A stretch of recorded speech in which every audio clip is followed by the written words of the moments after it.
Welcome to the Internet Society Nigerian chapter Fireside Chat on Universal Acceptance. I am Adebumi Adeola Kimbo, Chief Media Anchor for DNS Africa Media and Communications. I'll be your moderator for the Fireside Chat.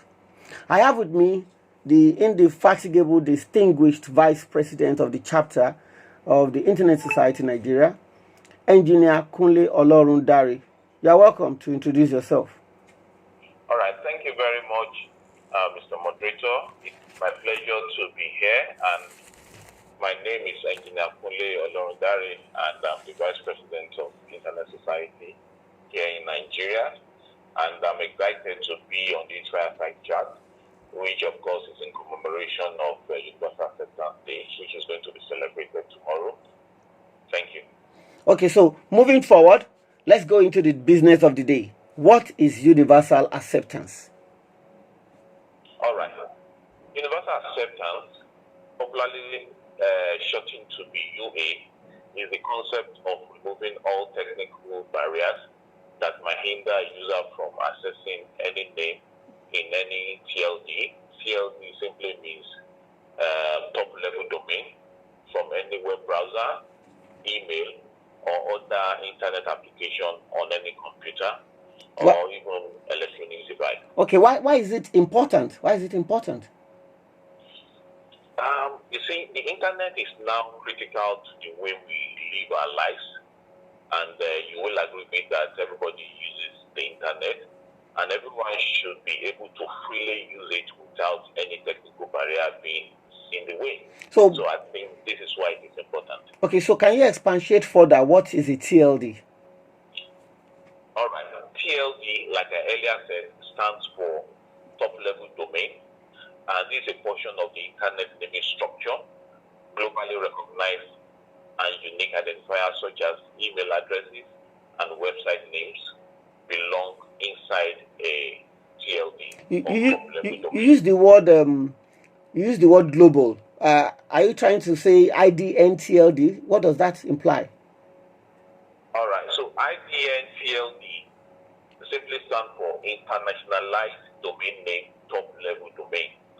This refers to the TLD, if you allow me to use that word again, TLD name, being in a non-ASCII script. And ASCII simply means American Standard Code for Information Interchange.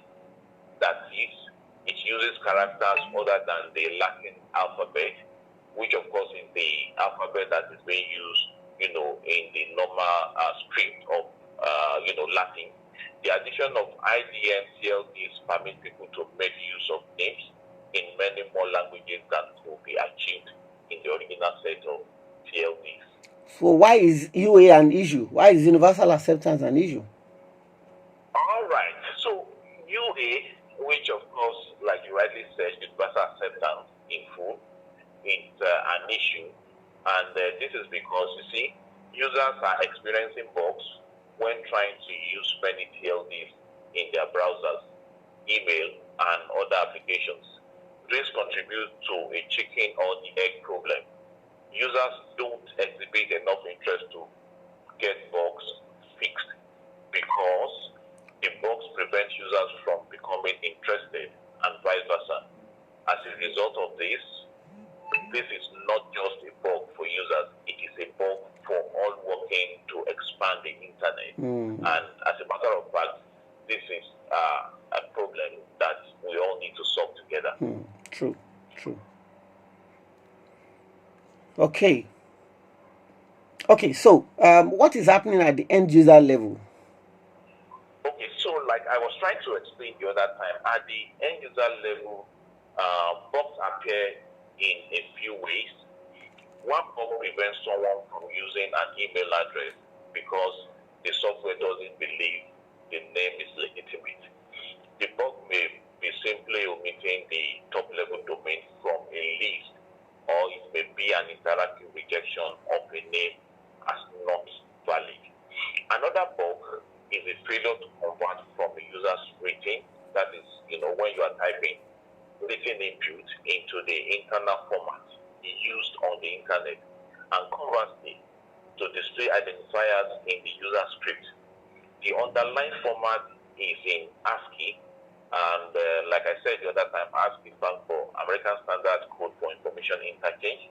And, this to avoid obsoleting older systems, but this format needs never be presented to the user.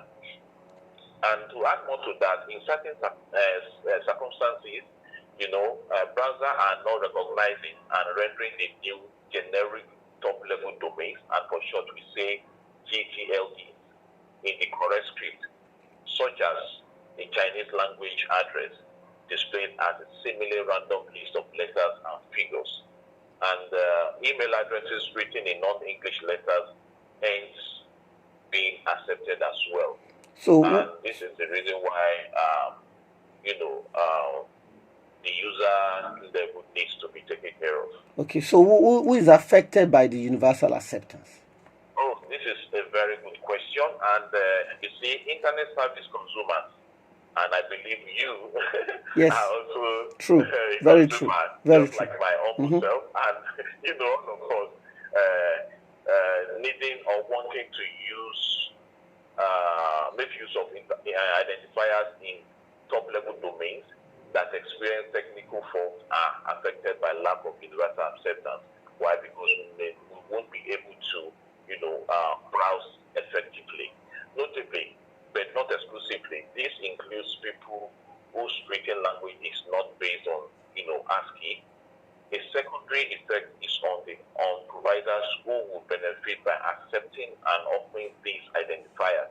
The effect being via lowered demand. You can see that this is a big deal. Yeah, it is. It is a big deal. What is the Universal Acceptance Steering Group? All right. So the creation of a steering group to guide the identification of top-line issues and propose solutions, as well as the creation and dissemination of best practices and general outreach information about the universal acceptance that we are talking about today. This is actually an initiative of, ICANN. And at the same time, this is a project that will take years to make progress on. True. The steering group should be, a standing group whose membership may fluctuate over the years. And you will agree with me on that note. Why? Because, some people are already in that group, and while others are planning to join. And as a matter of fact, some others will say, okay, let me hang my boots, so that is why it is like that. And ICANN should be prepared for the steering group to drive action over the course of, the next 10 years, and group leadership times and structures to be reevaluated every 2 years. And I think this is the right way to go. Thank you so much. Thank you so much. Okay, so you mentioned ICANN. Why is ICANN involved in universal acceptance?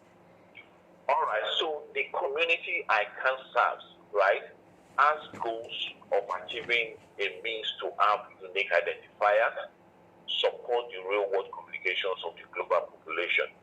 This is, one of the reasons. Besides covering the written languages, this includes other innovative ways in using identifiers, such as domain names and email addresses. And you know that ICANN is involved in, the management of all these things we are talking about. So definitely, ICANN is actually at the core of this issue.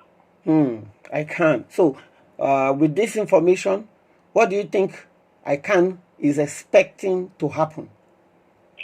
Okay, so ICANN call for the cooperation of invested, parties to ensure that all the new top-level domains are available to all that will use them.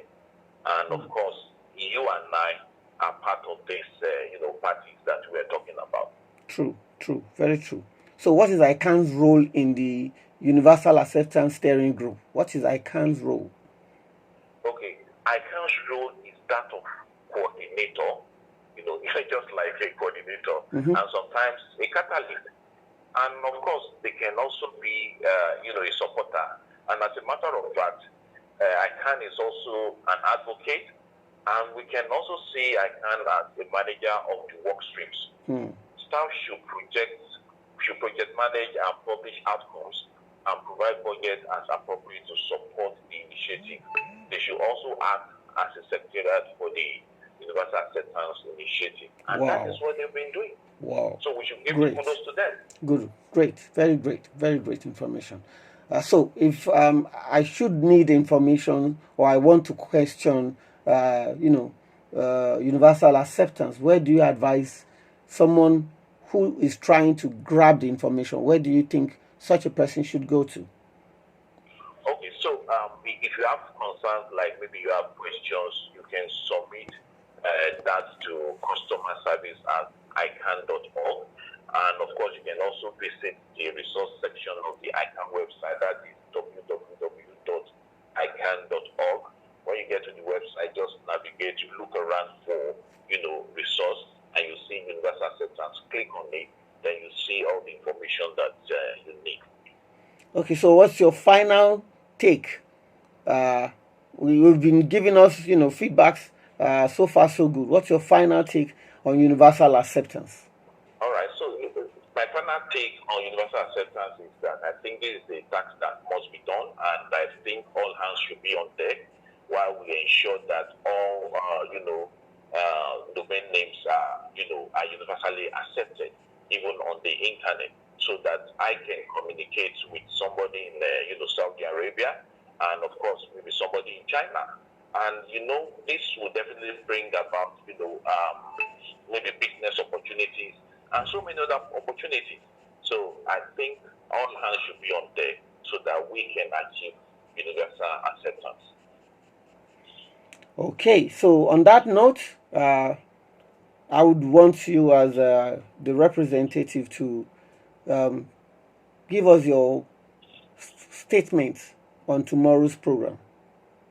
All right, so tomorrow is the first edition of ICANN Universal Acceptance Day celebration, and I want to encourage each and every one of us to, hook up with a community or an association that is, actually celebrating universal acceptance, so that we can learn as much as we can, and of course we can also, join any of those working groups. As a matter of fact, there are about 5 working groups. This includes, communication working group, measurement working group, local initiatives working group, ambassador working group. You can join any of these working groups so that you can communicate. And at this juncture, I want to say happy celebration of the first ICANN Universal Acceptance Day in this year, 2023. Oh, great. Thank you so much, Engineer Olorundare, Kunle Olorundare, for the Internet Society Nigerian chapter. And you heard it all. He's wished us happy Universal Acceptance Day. Thank you so much, Mr. Olorundare. Thank you, Mr. Moderator. Bye for now. Thank you so much. So you could always play, replay, and then, like he said, participate in a community or with any other project or program around you. All the best. Thank you.